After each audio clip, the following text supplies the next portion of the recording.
Ramadan biasanya itu masya Allah kadang-kadang saya bukan nggak habis pikir sih, emang kebiasaan kita kayak begitu dan nggak berubah. Emang ubah kebiasaan susahnya minta ampun ya. Ketika Ramadan minumnya es teh, kemudian makannya gorengan, apalagi pakai ya gitulah seperti itu. Akhirnya gulanya masuk, tepungnya masuk, minyaknya masuk sekaligus, masya Allah ya.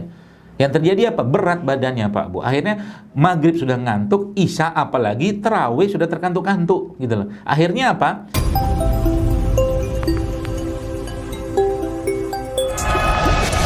Wabarakatuh. Alhamdulillah hamdan katsiran thayyiban mubarakan fi kama yuhibbu rabbuna wa yarda. Asyhadu an la ilaha illallah wahdahu la syarika la wa asyhadu anna Muhammadan abduhu wa rasuluhu la nabiyya ba'dah. Qala Allah Ta'ala fil Qur'anil Karim, a'udzubillahi minasyaitonir rajim. Ya ayyuhallazina amanu taqullaha haqqa tuqatih wa la tamutunna illa wa antum muslimun. Wa qala aidan ya ayyuhallazina amanu kutiba alaikumusiyam kama kutiba alal ladzina min qablikum la'allakum tattaqun. Alhamdulillah, berlimpah rasa syukur kita kepada Allah Subhanahu wa taala di hari terbaik dari setiap harinya, di setiap pekan kita, di waktu-waktu yang semakin hari semakin menipis di usia kita ini. Allah masih mudahkan kita untuk berada di majelis ilmu ini dan mudah-mudahan Allah Subhanahu wa taala juga terus tautkan perasaan kita, cinta kita, diri kita, pikiran kita kepada Allah ya, kepada agama yang mulia ini dan kepada tentunya uswah kita, manusia yang terbaik, manusia yang seluruh sisi kehidupan yang bisa kita contoh sebagai pemimpin, sebagai kiai, sebagai guru, sebagai mertua, sebagai menantu, sebagai sahabat, contoh yang terbaik yang Allah Subhanahu wa taala memuji manusia tersebut dengan kalimat yang terbaik, yaitu wa innaka la'ala hulukin azim, dengan akhlak yang mulia, yaitu Rasulullah sallallahu alaihi wasallam. Allahumma shalli wa sallim wa barik alaih. Baik, terima kasih Bapak Ibu sekalian atas undangan di sore hari ini untuk mungkin dalam rangka katakanlah kita menyambut kedatangan tamu istimewa di 1 tahun atau mungkin dari 12 bulan yang Allah berikan, yaitu Ramadan. Dan sebagaimana layaknya tamu istimewa, maka kita ya sebagai seorang muslim yang atau mungkin orang yang beriman tentunya pada Allah Subhanahu wa taala menyambut tamu tersebut sebagaimana layaknya sebuah keistimewaannya harus kita sambut dengan baik ya, seperti itu. Maka mudah-mudahan kita bisa memuliakan tamu tersebut, beradab lebih baik dengan tamu tersebut, bukan cuma sekedar hal-hal yang bersifat fisik atau materialisme yang tampak, tapi justru malah la'allakum tattaqun itu kita bisa wujudkan atau kita bisa raih sebagai output atau goal dari Ramadan atau puasa Ramadan dan ibadah-ibadah lain selama Ramadan. Bapak Ibu sekalian yang saya hormati, bicara tentang Ramadan ya, maka ada hal yang menarik sebenarnya kalau ini dijadikan sebuah katakanlah semangat kita untuk memperbaiki diri kita, karena dalam ayat selanjutnya Allah Subhanahu wa taala memberikan sebuah informasi kepada kita bahwa di situ dijelaskan wa antasumu khairul lakum in kuntum ta'lamun, dan puasa itu lebih baik bagimu jika engkau mengetahuinya. Jadi jika kita mengetahui puasa itu lebih baik buat kita sebenarnya. Artinya kita diperintahkan Allah untuk mengeksplor ya, atau mungkin mengurai kira-kira ada apa sih yang terjadi dalam tubuh kita saat berpuasa, dan apa yang harus kita lakukan atau mungkin apa yang kita perlu berikan kepada tubuh kita ini agar puasa yang kita lakukan tersebut betul-betul menjadi sebuah katakanlah keberkahan tentunya, dan ampunan dan segala macam janji-janji Allah tentunya dengan puasa tersebut. Yang paling utama adalah bagaimana iman kita itu bisa ditingkatkan atau mungkin bisa meningkat dengan adanya puasa tersebut. Nah, kita tahu bahwa syariat puasa adalah sebuah syariat yang memang sebelum umat dari Rasulullah SAW sendiri, kita ini itu sudah ada syariat puasa, meskipun bentuknya berbeda-beda ya. Maka sebenarnya dalam puasa ini ada 3 hal penting ya yang mungkin kita perlu jadikan sebagai sebagai pagar kita ya, pagar kita dalam melakukan puasa tadi, ya. Nah, ini penting Bapak Ibu sekalian karena ada ancaman ya dari Rasulullah SAW berkaitan dengan orang yang berpuasa dengan tidak meninggalkan katakanlah hal-hal ini. Nah, sebelum kita beranjak kepada tiga hal tadi, maka saya ingin memberikan sebuah pemahaman atau mungkin sebuah katakanlah ya pemahaman ya bahwa kita sebagai manusia ya, Anda semua, saya gitu ya, itu subhanallah ya, kita ini karena dibekali nafsu ya, dan nafsu itu kecenderungannya dia mengajak kepada keburukan ya. Nafsu itu kecenderungannya mengajak pada keburukan. Maka sebagaimana kalau kita bicara tentang katakanlah keinginan nafsu ya, atau mungkin keinginan kita ya, nafsu tadi, maka nggak bisa habisnya gitu loh. Contoh mungkin kita sudah tahu misalkan, atau mungkin banyak orang sudah baca tentang fadilah atau hikmah atau keutamaan dari sholat tahajud misalkan ya. Tapi apakah mengerjakan sholat tahajud itu gampang? Enggak semudah itu ya. Setannya banyak, iblisnya banyak. Bahkan Nabi menjelaskan bahwa ikatan-ikatan ketika orang tidur itu betapa bisa terlepas dengan dia bangun, dia berzikir, dia berwudu sampai dia menegakkan sholat tahajud. Artinya apa? Kalau bahasa saya misalkan dalam hal ini ya, kita ditanya apakah tahajud itu susah? Susah loh, susah sekali. Tapi kita tidak akan bisa melaksanakan tahajud itu, atau mungkin sampai mati pun kita tidak akan bisa melaksanakan tahajud kalau kita tidak memaksakan diri kita. Itu poinnya. Sampai mati pun kita tidak akan bisa melaksanakan tahajud kalau kita tidak memaksakan diri kita. Artinya apa? Innallaha la yughayyiru ma biqaumin hatta yughayyiru ma bi anfusihim. Allah tidak akan ubah keadaan suatu kaum kalau mereka tidak mau ubah diri mereka sendiri. Yang diubah siapa? Diri kita. Yang katakanlah yang diubah tuh apanya gitu kan? Bagaimana sebenarnya ini saya coba kaitkan ya dengan satu buku yang baru-baru ini saya baca, judulnya Atomic Habits gitu ya. Buku ini karangan seorang penulis di Amerika dan memberikan katakanlah banyak insight tentunya. Tapi saya waktu baca buku ini ya tersenyum saja gitu. Kenapa tersenyum? Ya bagus, bukunya sangat bagus. Tapi saya mencoba kaitkan itu dengan bagaimana kalau itu katakanlah dikembalikan, atau mungkin kita mengikuti kebiasaan Rasulullah SAW dari bangun pagi hingga mau tidur gitu kan. Itu kan luar biasa. Artinya ada atomic habit katakanlah Islami gitu lah, atau mungkin kebiasaan-kebiasaan ya Rasulullah yang itu jauh lebih sekedar dari bicara tentang atomic habit atau kebiasaan-kebiasaan kecil yang kata dia itu bisa memberikan perubahan atau pengaruh besar pada diri seseorang. Nah, inilah sebenarnya yang kalau kita bicara pada Ramadan itu sebenarnya mulai kita lakukan sedikit demi sedikit. Kenapa? Karena Allah Subhanahu wa Ta'ala sudah memberikan katakanlah, atau mungkin Rasulullah yang memberikan sebuah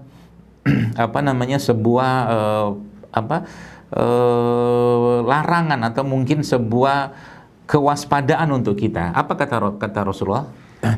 Allah tidak butuh ya dengan puasa orang-orang yang masih berdusta. Allah tidak butuh dengan puasa orang-orang yang masih melakukan, atau mungkin lisannya dia itu masih mengerjakan atau mungkin masih mengucapkan hal-hal yang tidak baik. Jadi seakan-akan di situ bukan poin di puasanya, atau mungkin bukan poin di kita mengurangi makan minumnya, bukan, tapi bagaimana hawa nafsu tadi ditundukkan. Yang itu dalam surat Yusuf kita membaca itu bahwa nafsu itu mengajak pada keburukan. Maka Ramadan ini kata kunci atau mungkin dari 3 poin yang saya sampaikan tadi adalah bagaimana yang pertama adalah kita menundukkan hawa nafsu itu untuk jangan sampai jangan sampai sama dengan 11 bulan yang lain. Jangan sampai sama dengan 11 bulan lain. Maksudnya apa? Sama itu apa? Ya sama ya hari ini makan katakanlah hari ini katakanlah kita bersedekah 1 gitu kan. Besok 1 tuh sama gitu kan. Yang saya maksud di sama itu ya kalau berbeda itu hari ini 1, besok 2 gitu loh. Hari ini katakanlah 10, besok 20. Nah, begitulah harusnya. Jadi artinya dalam Ramadan ini ya, yang perlu kita lakukan adalah bagaimana si nafsu ini itu tidak sempat lagi memberikan sinyal-sinyal perintah kepada kita semua untuk melakukan ini, melakukan itu. Dengan cara apa? Kita memperbanyak katakanlah kebiasaan-kebiasaan yang dilakukan Rasulullah SAW, kemudian para sahabat ataupun para salafus saleh, orang-orang soleh zaman dulu yang telah memberikan contoh kepada kita semua. Itu sebenarnya poin dasarnya. Kalau saya mungkin boleh memberikan semangat kita untuk menyambut tamu istimewa ini. Artinya apa? Ya, kalau Ramadan masih muncul hal-hal yang berkaitan dengan emosi, perasaan, jiwa, ya, yang buruk, ya, nanti akan akhirnya kan si lisan kita ini salah satunya sebagai produk dari apa yang ada dalam diri kita, ya, maka Allah nggak butuh puasa kayak begitu. Ya, makanya Nabi memberikan arahan kepada kita ketika ada orang mengajak kita berdebat, ketika ada orang mengajak kita melakukan hal-hal tidak bermanfaat, katakan pada mereka ya bahwa Anda atau kita sedang berpuasa. Kan itu poinnya sebenarnya. Jadi bagaimana nafsu ini tertundukkan, bagaimana nafsu ini katakanlah bisa benar-benar mengikuti akal dan iman kita, bukan dia diikutin terus gitu kan. Makanya yang menarik itu ketika nafsu ini ditundukkan, Bapak Ibu sekalian, ditundukkan dengan cara apa? Kita memperbanyak kebiasaan-kebiasaan yang bisa menyibukkan diri kita dalam ibadah-ibadah selama Ramadan. Maka yang muncul dalam diri kita itu adalah kebahagiaan. Ya, makanya kita tidak heran Nabi SAW menjelaskan dalam sebuah hadis ya bahwa bunyi hadis tersebut seperti ini, lisoimi farhatan, kebahagiaan orang berpuasa itu ada dua. Farhatun inda fitri, kata Nabi SAW, kegembiraan yang pertama adalah ketika dia berbuka puasa, wa farhatun inda liqa'i rabbih, ya. Wa farhatun inda liqa'i rabbih, kebahagiaan yang kedua adalah ketika dia bertemu dengan Rabbnya. Jadi orang berpuasa itu sebenarnya ketika dia mulai berpuasa bukan lagi perasaan lapar, haus gitu segala macam yang berkaitan dengan hawa nafsu gitu kan, atau mungkin katakanlah fisiologis tubuh dia, tapi yang muncul tuh kebahagiaan. Kenapa? Dia bakal bertemu dengan Robnya, kan bahagia banget tuh. Emang orang berpuasa bisa bertemu dengan Robnya ya, itu sebenarnya semacam kias atau mungkin analogi gitu kan. Ya memang Allah menyiapkan puasa bagi surga khusus bagi orang-orang yang berpuasa. Nah, juga kebahagiaan yang kedua adalah ketika dia berbuka puasa tadi. Jadi di sini Bapak Ibu sekalian semacam ada perintah atau mungkin arahan dari Rasulullah untuk apa? Untuk kita lebih memperbanyak lagi ya amalan-amalan atau ibadah atau mungkin kegiatan-kegiatan positif yang bisa dilakukan, dan bukan cuma kegiatan positif ya, tapi berkaitan dengan ibadah atau amalia yang membuat kita akhirnya atau membuat si nafsu tadi tidak sempat memberikan katakanlah sinyal-sinyal keinginan yang bisa menjerumuskan kepada keburukan atau kelalaian. Itu sebenarnya, maka di Ramadan itu kalau kita perhatikan ya, di Ramadan kalau kita perhatikan Bapak Ibu sekalian, itu subhanallah, waktu kita makan itu kan nggak banyak. Waktu kita makan itu tidak banyak. Coba hitung ya. Anda yang mungkin Bapak Ibu yang berada di Bank Indonesia seperti ini kan ahli menghitung ya. Jadi coba lihat. Kita misalkan ini saya ambil asumsi di Jakarta aja lah. Di Jakarta itu kalau kita sahur kita itu kan pukul 4 subuh lah katakannya. Pukul 4 subuh itu kita sahur. Ya, karena sahur itu lebih baik diakhirkan. Kalau misalkan subuhnya itu jam 4.30 ya, setengah jam cukuplah kita makan. Oke, segala macam aktivitas. Kemudian habis itu selesai itu. Kemudian kita berbuka puasa pada pukul 6 sore ya, berarti ada kurang lebih sekitar 14 jam kita berpuasa. Ya, artinya dalam kondisi 14 jam tadi tubuh kita berada pada starvation mode atau mode kelaparan. Kalau mode kelaparan, otomatis yang terjadi apa? Seluruh sistem ya, atau mungkin seluruh sistem itu kan perlu kerja ya. Atau sistem itu perlu bahan bakar, maka yang dibongkar adalah lemak-lemak, glikogen, kemudian terjadi proses autopagi, terjadi proses apoptosis pada katakanlah kondisi starvation mode tadi, bahkan terbentuknya growth hormone. Kemudian sistem kita tuh termasuk juga kalau sekarang paling lagi heboh-hebohan misalkan kata-kata glowing gitu kan.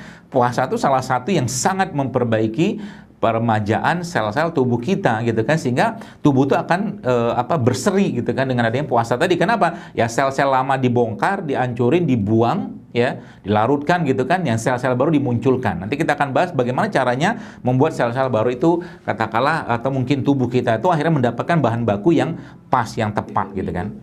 Jadi subhanallah ya, Artinya waktu makan kita, Bapak Ibu sekalian, ya, dengan waktu puasa kita, atau bahasa apa tuh namanya, di ilmiahnya itu fasting state sama feeding state kita, itu kan lebih lama fasting state kita. Waktu kita berpuasa itu lebih lama, artinya 24 jam itu, ya. Mungkin kalau dikasih waktu paling sekitar sejam 2 jam lah kita berpuasa, ya. Kita makan. Sisanya itu kita dalam kondisi tubuh berpuasa. Karena kalau habis dia berbuka puasa di waktu maghrib, dia makan lagi setengah jam. Kemudian habis sisa atau habis tarawih, dia makan lagi lah katakanlah setengah jam. Kan cuma 1 jam, tambah dengan setengah jam tadi, cuma 1,5 jam. Artinya bahkan lebih tuh, 22,5 jam tubuhnya berada dalam kondisi kelaparan. Kan keren tuh. Makanya Ramadan ini, Bapak sekalian, kalau saya boleh memberikan katakanlah insight lah ya buat Anda, sebenarnya bukan kita jor-joran lagi dalam urusan makanan sebenarnya. Ini bulan yang justru malah kita harus mengurangi makan, karena memang begitulah yang Allah arahkan. Puasa itu lebih baik buatmu gitu loh. Gak makan tuh lebih baik, apalagi di bulan kayak begini. Di bulan kayak begini, yang justru kita lebih perbanyak itu adalah amalan-amalan yang berkaitan dengan ruhiyah kita, dengan iman kita, dengan hati kita. Puasa, ya puasa itu sendiri, kemudian kita membaca Quran, kemudian bersodakoh, itu semua dicontohkan Nabi. Bahkan zikir-zikir, ya itu semua yang harusnya kita lebih perbanyak lagi daripada bulan sebelumnya. Artinya misalkan di bulan sebelumnya, atau mungkin di bulan-bulan lain sedekahnya 1 hari misalkan 10.000 misalkan, di bulan Ramadan harusnya berkali-kali lipat daripada itu. Sehingga kata bahasanya hadis itu, Nabi itu ketika bulan Ramadan itu seperti angin berhembus sodakohnya. Itu kan Masya Allah. Termasuk juga ketika kita udah biasa memberikan makanan kepada orang lain ketika berbuka puasa, atau mungkin orang iftar, atau mungkin buka puasa, maka bulan ini harusnya jauh lebih tingkatkan, baik secara kualitas atau kuantitas. Kalaulah kuantitas nggak bisa, kualitas diperbaiki. Contohnya kayak begitu. Itu peningkatan. Yang terjadi apa? Habit baru muncul. Kan itu sebenarnya. Habit baru muncul yang terjadi, Bapak Ibu sekalian, muncul semangat baru, muncul katakanlah harapan baru gitu, yang berkaitan dengan kebaikan-kebaikan yang biasa dia nggak kerjakan, sekarang dia kerjakan gitu loh. Itu kan luar biasa tuh. Ya, jadi misalkan biasanya ngasih iftarnya misalkan, atau berbuka puasa tuh ya maaf pakai gorengan lah misalkan gitu ya. Sekarang berubah nih, kasih iftar yang lebih enak, lebih sehat gitu kan, buah-buahan, kacang-kacangan gitu kan. Atau biasanya misalkan iftarnya memberikan pakai sirup gitu kan, sekarang berubah nih, nggak pakai sirup lagi, bukan iftar tapi bingkisan gitu kan, sekarang bingkisannya pakai madu gitu kan, keren tuh salah satunya. Itu yang saya katakan habit baru yang akhirnya membuat kita itu muncul semangat, Bapak Ibu sekalian, yang berkaitan dengan kehadiran puasa ini. Jadi itu yang pertama. Jadi bangun kebiasaan baru, ya, bangun katakanlah amaliyah yang berkaitan dengan kualitas atau kuantitas amaliyah itu sendiri ketika Ramadan ini, ya. Contoh mungkin yang biasanya sholat sunnah duhanya misalkan 2 rakaat atau 4 rakaat, ketika Ramadan naikin tuh jadi 2 kali lipatnya misalkan. Ya, yang biasanya sudah biasa sholat tahajud gitu kan 4-1 atau 4-3 atau 2-1-2-3, naikin lagi tuh. Pokoknya Anda harus melakukan kebiasaan-kebiasaan yang membuat akhirnya iman itu tanpa Anda sadari naik dengan sendirinya. Itu sebenarnya poinnya. Ya, itu yang pertama. Lalu yang kedua, ini berkaitan dengan itunya, makanan buat ruh atau iman atau hati kita. Ya, nah yang kedua apa? Tadi 3 tadi itu kan. Yang kedua apa? Stop what make you sick. Jadi puasa itu aslinya bisa menyehatkan, meskipun ini bukan hadis sumu tasihu, bahwa berpuasa niscaya engkau akan sehat, ya. Maka puasa itu bagi yang sehat akan makin sehat, bagi yang sakit dan punya penyakit-penyakit yang berat, dengan diniatkan ikhlaskan karena Allah, maka dia akan membuat orang itu kembali sehat, ya, seperti itu. Maka pesan yang kedua atau poin yang kedua adalah stop what make you sick. Hentikan apa yang membuat Anda bisa bikin sakit. Nah, sekarang logikanya begini, Bu. Kita sudah paham sebenarnya mana makanan yang bernilai gizi tinggi, atau mungkin makanan yang sehat, mana makanan yang bikin masalah ke tubuh kita. Kita sudah paham itu semua sebenarnya. Cuman hawa nafsu kita kadang-kadang membuat kita lebih memilih itu. Makanya di Ramadan tahun ini, what makes us sick itu di stop semua. Contohnya begini.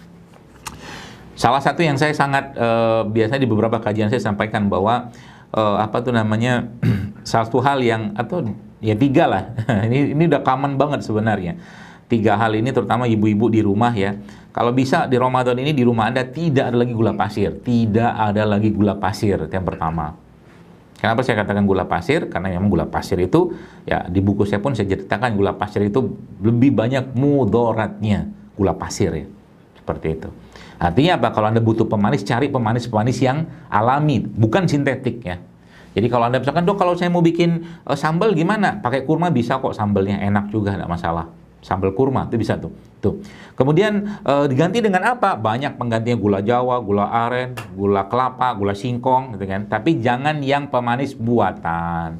Jadi berarti kalau misalkan Anda mau bikin ini contoh. Kalau nanti minum air kelapa kan nggak manis, nah gitu kan. Gampang kok. Air kelapa itu Anda ambil, lalu ambil air kelapanya Anda ambil ya, kemudian ya pisahkan sebentar itunya, dia punya dagingnya tadi, lalu Anda blender misalkan dengan kurma, udah jadi manis tuh air kelapa. Gampang kan? Gampang.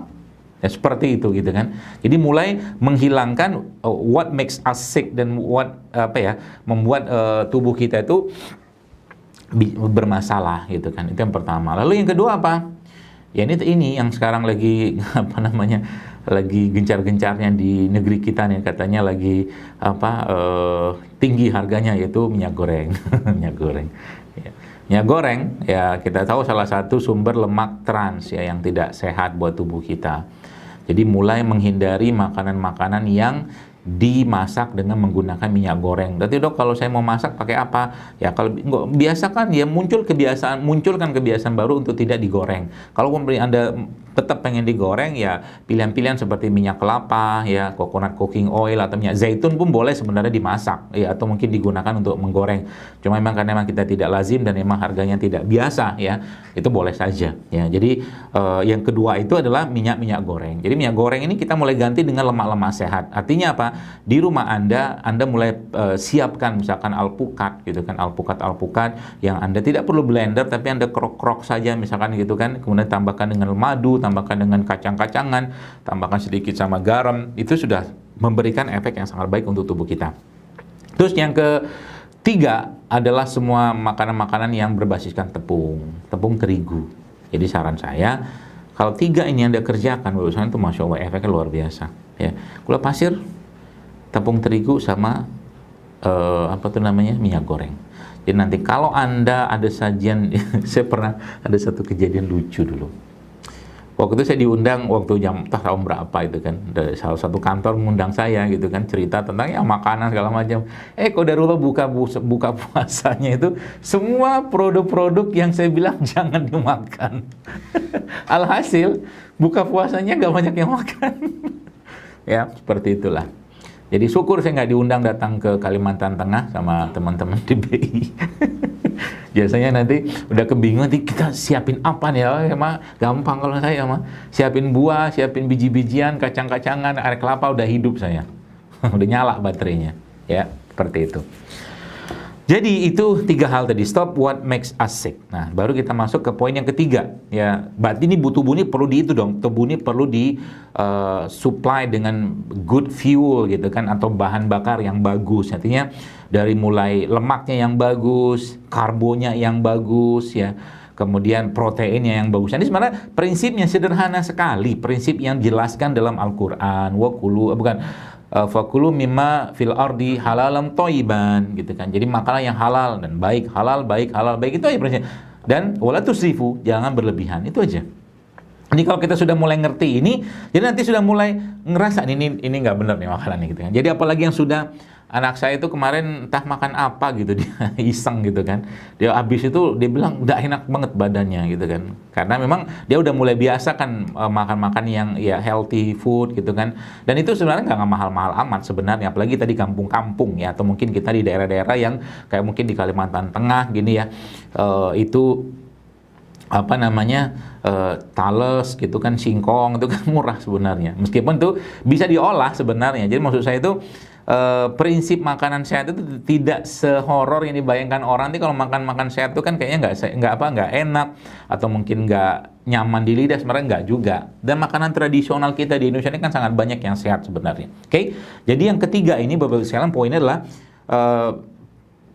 supply ya, atau mungkin berikan asupan-asupan terbaik untuk bahan bakar, katakanlah tubuh kita merestorasi, meregenerasi, merevitalisasi apalah namanya yang berkaitan dengan sel-sel tubuh kita dengan mengembalikan itu ke semua makanan-makanan yang sifatnya makanan real atau real food gitu kan. Contoh mungkin begini. Contoh apa ya? Kita butuh karbohidrat, kita butuh gula, tapi bukan jenis-jenis karbohidrat olahan. Artinya karbohidrat atau contohnya apa ya, tepung-tepungan, ya donat, cookies, gitu-gitu lah. Seperti itu kan karbohidrat olahan. Artinya Anda mengambil sumber karbonya itu dari sumber-sumber karbo yang sehat. Buah-buahan misalkan ada kurma, gitu kan, kurma termasuk yang Nabi kita SAW berbuka dengan menggunakan rutop ya. Makanya tahun ini kalau bisa ngikutin sunnah Nabi. Nabi berbuka dengan apa? Rutop. Rutop itu apa? Kurma basah. Cari supplier, Anda buka pakai kurma basah supaya mengikuti bagaimana. Jadi sebisa mungkin didekatin bagaimana puasanya Nabi gitu loh, seperti itu. Nabi berbuka pakai kurma, ya Nabi berbuka kalau nggak ada kurma basah, kurma kering. Kalau nggak kurma kering, Nabi berbuka pakai air. Barulah makan yang lain, gitu loh. Seperti itu. Ya, jadi kita mengikuti bagaimana kebiasaan Rasulullah SAW dalam berbuka dan dalam sahur, gitu kan, seperti itu. Nah, karbohidrat tadi kan ada buah-buahan ya, kemudian madu juga bagian dari ya karbohidrat yang glukosa, fruktosa gitu-gitu lah yang belakangnya osa-osa ya. Nah, itu yang pertama. Lalu yang kedua, kita bicara lemak, misalkan ada karbohidrat, ada lemak. Lemak Ramadan biasanya itu Masya Allah kadang-kadang saya bukan nggak habis pikir sih, emang kebiasaan kita kayak begitu dan nggak berubah. Emang ubah kebiasaan susahnya minta ampun ya.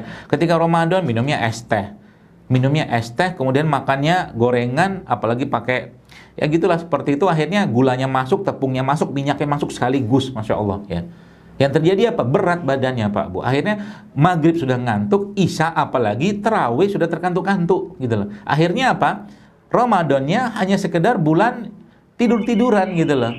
Nggak ada aktivitas atau mungkin vitalitas yang dia rasakan yang membuat dia bisa bergairah saat Ramadan. Padahal tadi kan kalau kita kembalikan farhatan ya, kebahagiaan bagi orang berpuasa itu adalah ketika dia berbuka. Dia orang sedang berpuasa itu sejatinya kondisi dirinya perasaannya sedang bahagia gitu loh. Nah kan bukan capek banget, lemes banget, lagi puasa nih, aus banget, itu mah udah biasa banget lah ya.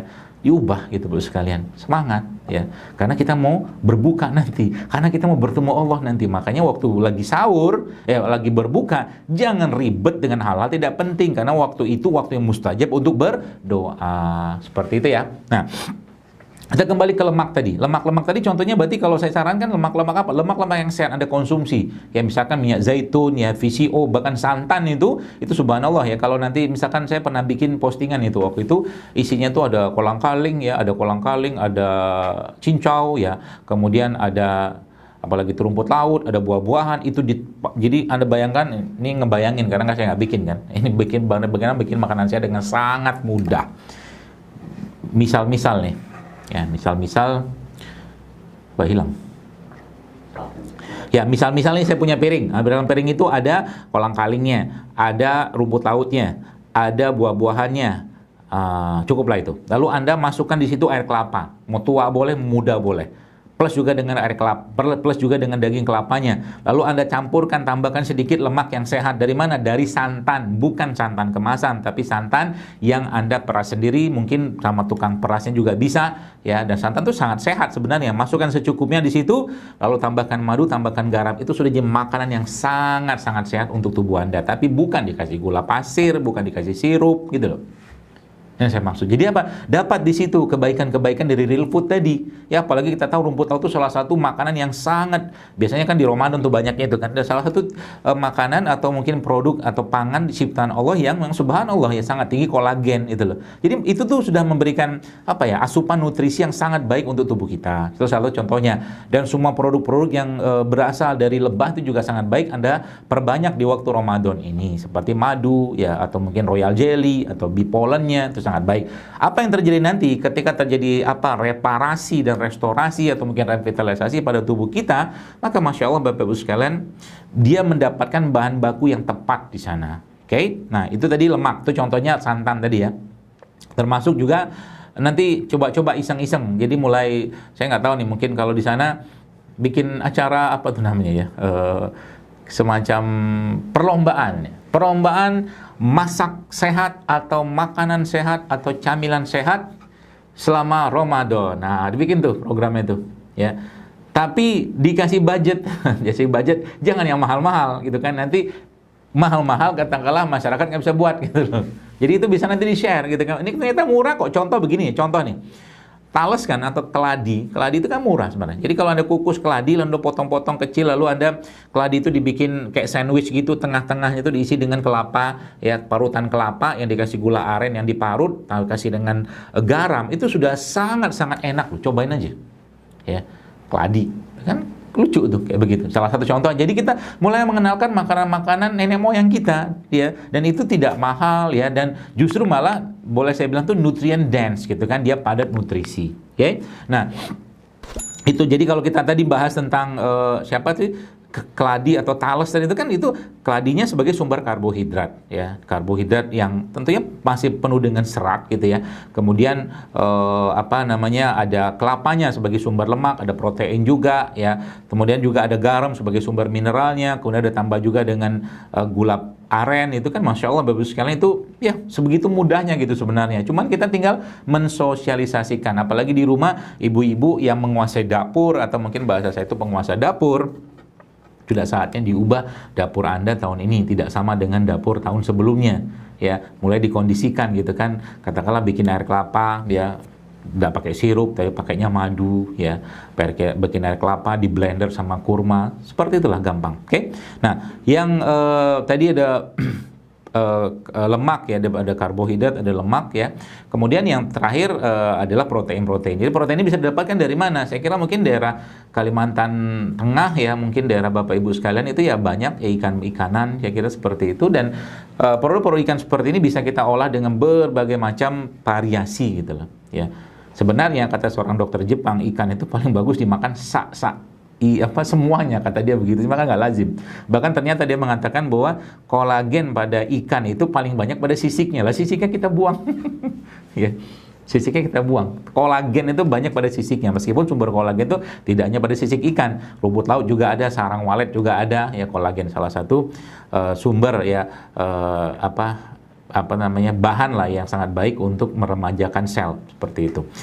Jadi berarti produk olahan selama Ramadan itu yang bersifat apalagi dikemas, saran saya jangan banyak-banyak, atau kalau bisa di stop dulu. Contohnya apa? Jangan sampai Ramadan itu ngasih makan anak itu ya goreng nugget gitu. Goreng nugget, goreng sosis gitu kan waktu Ramadan.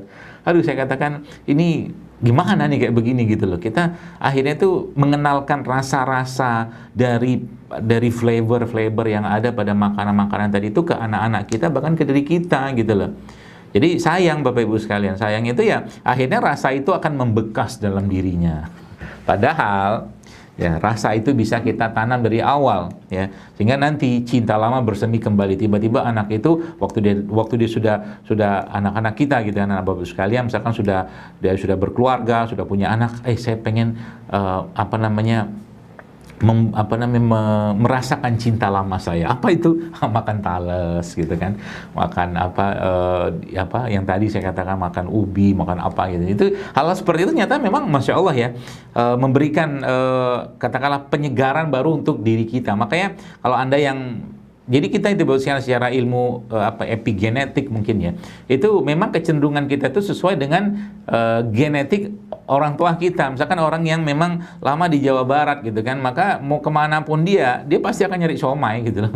Dia pasti akan nyari makanan-makanan kampungnya dia gitu loh. Seperti itulah adanya, ya. Makanya kita meskipun siomay sebenarnya ya nggak sehat-sehat banget dengan ada tepung gitu kan, tapi yang saya maksud di sini adalah makanan-makanan asli dari orang tua kita itu, ya, kita mulai angkat atau mungkin kita mulai munculkan kembali. Nah, yang terakhir, ya, jadi misalkan yang protein tadi itu ya silakan berarti makan daging, bagus, silakan saja, daging ikan terutama misalkan gitu kan, dan daging olahan yang sifatnya sudah dikemas, saran saya tidak masuk dalam list Anda ketika Ramadan. Dan terakhir adalah bagaimana kita memperbaiki keseimbangan mineral dalam tubuh kita. Jadi artinya apa? Kalau bisa Ramadan ini Bapak sekalian Anda memperbanyak misalkan, ya, minuman-minuman terutama yang berasal dari produk-produk lokal kita seperti rempah-rempah atau rimpang-rimpang, terutama yang Anda punya mungkin masalah-masalah misalkan dengan kesehatan, contoh mungkin kolesterol tinggi. Itu saya pernah bikin resep, isinya itu kan jahe, serai,